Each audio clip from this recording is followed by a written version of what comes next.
Hi, I'm Dr. David Purvis. I'm sure you've heard of the concept of personal space, but let me introduce you to a concept you may not have heard about. It's personal psychological space. And I think that personal psychological space has a profound effect on the course of our lives.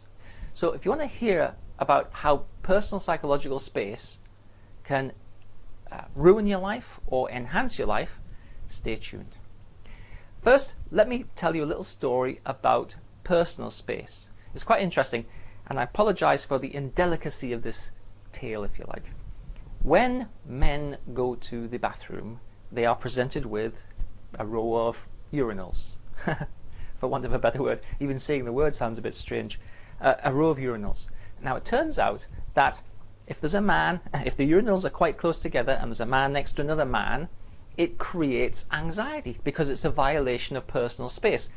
Now, the process of weeing is actually called micturation, and so some scientists have done some interesting studies where they place urinals closer together or further apart, and if they're too close together, if they're boxed in a bit of a tight space, if people feel that someone is too close while they're micturating, it reduces, it elongates the time to start micturating, and it reduces the amount of time that you actually spend micturating.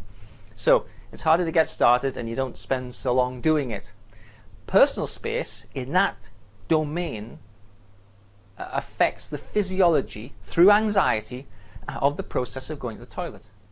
But let me introduce you to this idea of personal psychological space.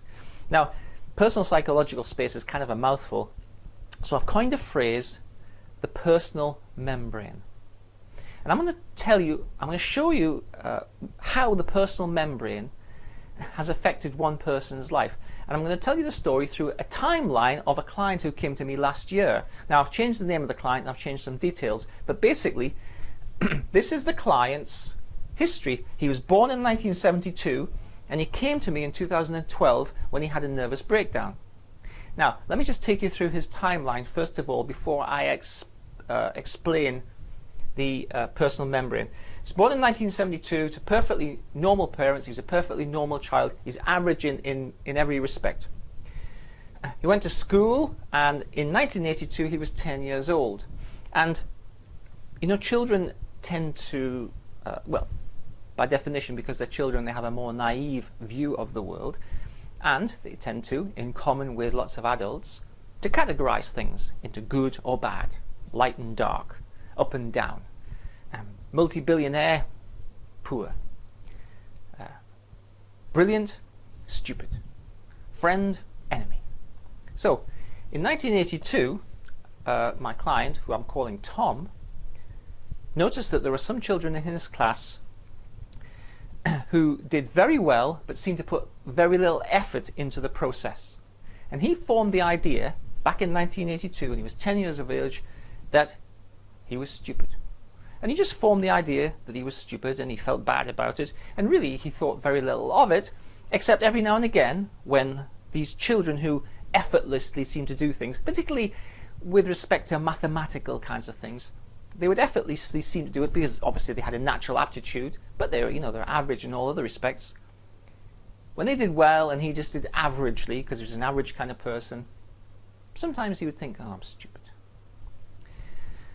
In 1992, he went to university. Well, he was at university in 1992, and in the university setting, he was in lectures and seminars, and he had opportunities to interact with people, and he noted he was doing a form of computer science, which was a bit mathematical based, a little bit more mathematically based than he wanted. He noticed that some people really got it. It seemed really easy to them, but he had to work really hard. And in fact, in his final year, he had to take some time off because he just felt that he couldn't do it.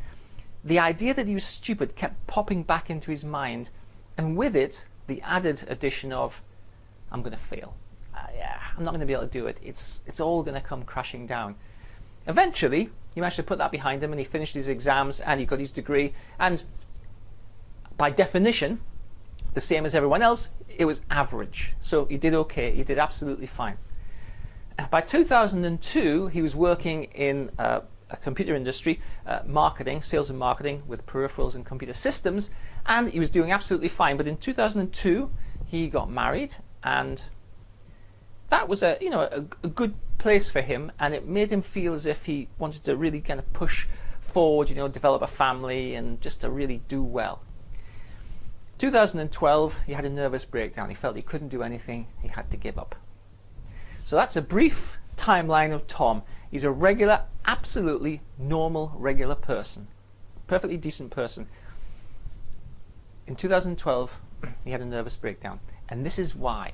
And in talking to Tom, I formulated this idea of personal psychological space, or the personal membrane. And this is how it works. Tom, as a little baby, he's absolutely fine, doesn't really care much about anything in particular, and is getting on with things perfectly well. However, in 1982, when he was 10, he formed the opinion that he was stupid, not because he was stupid, but because he compared himself to other children. And this is where he formed his first recognition of his psychological membrane. So this is Tom here. And his psychological membrane is around him like this. Now, what creates a psychological membrane is this. The beliefs you have about yourself enable or disable you in effectively pushing yourself, promoting yourself in the world. If you think about it, to achieve anything, you've got to push yourself. You have to push yourself out into the world.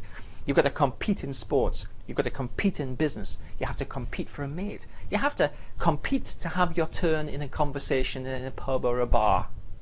You've always got to be pushing yourself. The alternative, of course, is not pushing yourself. If you don't push yourself, you sit quiet.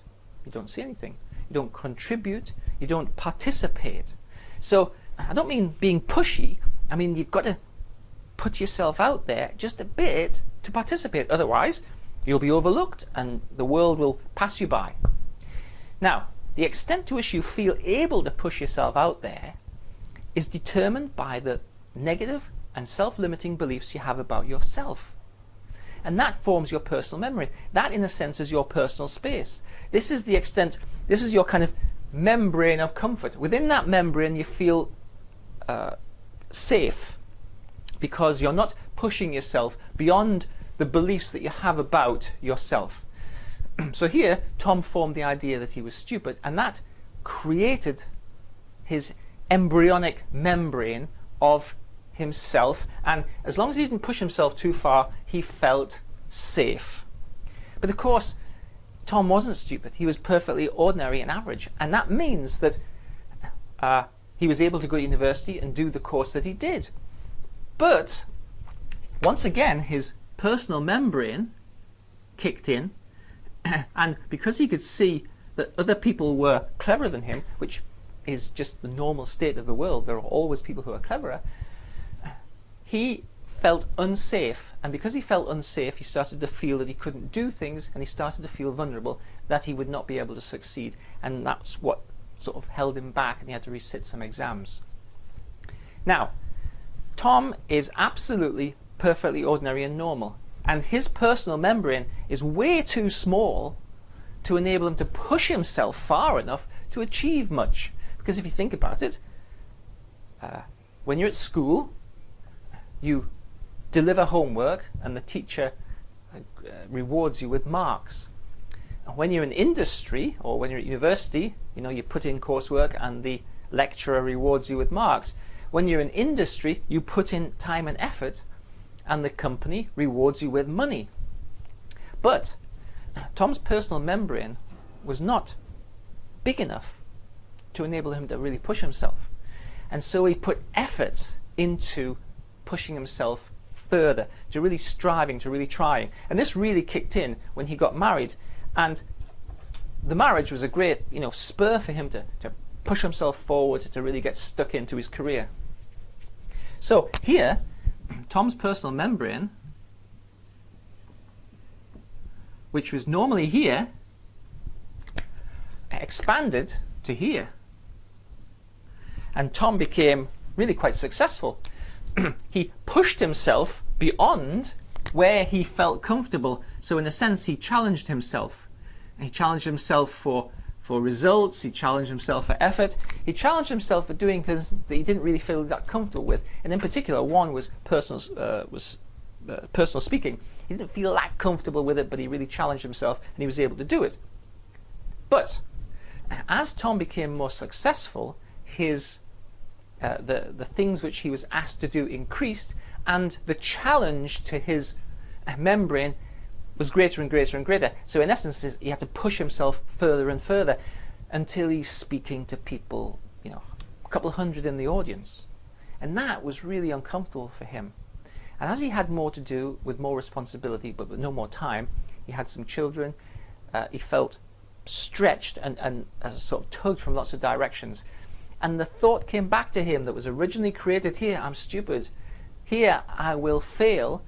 And here, he started to suspect that he had pushed himself beyond his ability, and people might be able to see that it was all a fraud, that actually he was promoted beyond his ability, that he didn't, when he really thought about it, he didn't really know why he was able to be successful, because he didn't deserve it, because he just didn't have that much ability.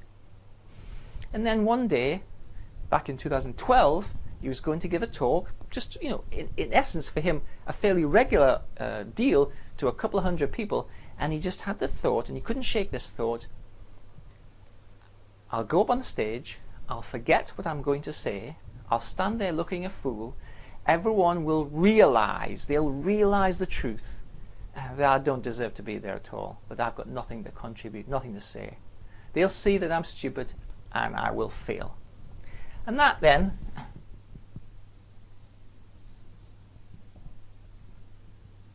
bounced Tom back to his original personal membrane, which was quite small. And this is the membrane within which he feels safe, because he's not pushing himself beyond his belief that he's stupid and he will fail.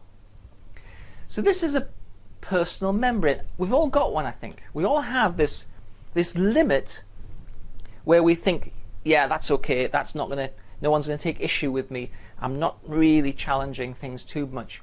The trouble is, for a lot of us, the personal membrane is so close to us, so small, that it's not adequate to be able to push ourselves out into the world and be successful. And that's the problem with it.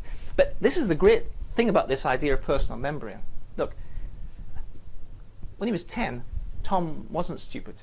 Sure, there are some kids in the class that were cleverer than him, but where will you ever go where there isn't somebody who might be cleverer than you? But his naive brain formed the idea, if I am not the cleverest, then I must be stupid, which is a simplistic, categorical, naive way of thinking about it. But because it was unpleasant to think about, he ignored it. And because it was difficult, he didn't talk about it. And because it exerted a powerful, negative emotional influence on him, he just kind of parked it to one side, never challenged it. So when it really resurfaced, it resurfaced up and down, but when it really resurfaced in 1992, when he was doing his degree, he didn't have a challenge ready for it. He didn't have an alternative. It just really, I can't call it an old friend, but it was a well-recognized thought. It had developed some meat over the years. It had developed some rehearsal and some practice. And so here in 1992, it just seemed true. But it wasn't true in 82. It wasn't true in 92. He was trying to push against it and to expand his membrane. He did very well in 2002. But in 2012, when he came to see me with his nervous breakdown, he had reversed back into his comfort zone, into his smallest psychological personal space where he felt safe. And basically it was, don't push yourself, don't do anything, I can't do anything. So here's the thing. We have to figure out, and this is true for us all, I think, we have to figure out what our personal membrane says. What is the negative belief that we have about ourselves which makes this personal membrane, which brings it into being, and which names it, which gives it its label behind which we can hide. I am stupid. As long as I don't do anything where I may appear stupid, then I'm safe. I will fail. As long as I don't do anything where I could fail, then I'm safe. But you know, that's not life. Life isn't like that at all. We always have to push ourselves to a degree to develop and to engage ourselves with meaningful activity. So, personal psychological space, the personal membrane. I worked with Tom in 2012.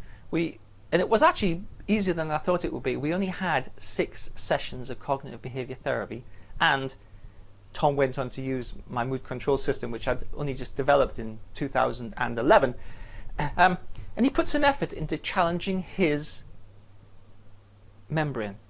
But you see, the thing is, until 2012, when we met, he didn't even know that he had a personal psychological space. He didn't even know that all this time when he's being successful, he's kind of expecting to fail because, well, he's just stupid.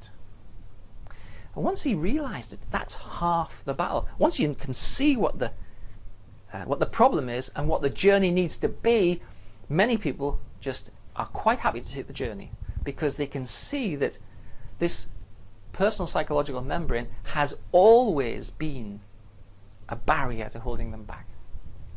So, personal space, I told you the story about the toilets, that affects us in ways that we're not really aware of. We just feel uncomfortable and anxious. Personal psychological space, or the personal membrane, that affects us in subtle ways for the whole of our life. And you could say for every day that you're alive, this membrane acts because you're either pushing away from it or coming back to it in safety or challenge. Have a think about where your personal psychological membrane is. It's really worth understanding what it says, what it means, and what it tells you you're able to do and what it tells you you're not able to do, because that is absolutely something which you carry with you for the whole of your life.